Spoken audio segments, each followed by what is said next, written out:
चन्द्राचार्यः आयुर्वेदस्य एकः प्रमुख आचार्यः आसीत्। सः द्वितीयशतके भारतदेशे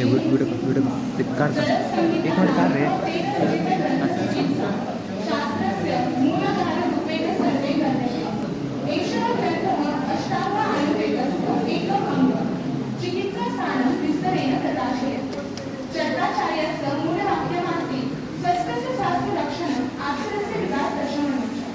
इदं वाक्यं सम्पूर्णस्य आयुर्वेदशास्त्रस्य साररूपेण स्वीकृतमस्ति। चरकः केवलं चिकित्सकः आसीत्, वीडियो केले तो एक बंद करो।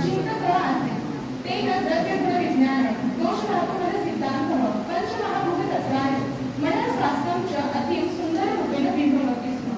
चरकसंहितायाः सौम्यशैली सुबोधा भाषा च दृश्यते। तत्र चरकसंहितायाः अष्टस्थानानि सन्ति। सूत्रस्थानं सामान्यसिद्धान्तः, निदानस्थानं रोगाणां निदानं, विमानस्थानं विशेषविज्ञानं, शरीरस्थानं शरीररचना तथा वर्गविज्ञानं, इंद्रियस्थानं इंद्रियलक्षणे अरिष्टविज्ञानं, चिकित्सा औषधकल्पना, सिद्धिस्थानं पंचकर्मादीनां चरकसंहितायाः अध्यायसंख्या, सूत्रस्थानं 30, निदानस्थानं 8, विमानस्थानं 8, शरीरस्थानं 8, इंद्रियस्थानं 12, चिकित्सास्थानं 30, कल्पस्थानं 12, सिद्धिस्थानं 12। चरकसंहितायाः पूर्णश्लोकसंख्या 28,000।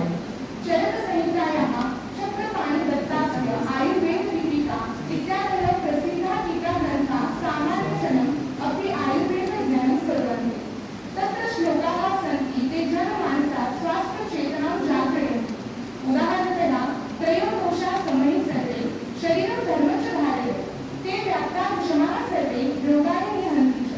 अयं श्लोकः दर्शयति यत् वायुः, पित्तं, कफः एते त्रिदोषाः यदा समस्थितिः भवन्ति तदा शरीरम् आरोग्यं धारयति, परं यदा ते विषमाः भवन्ति तदा रोगाः जायन्ते।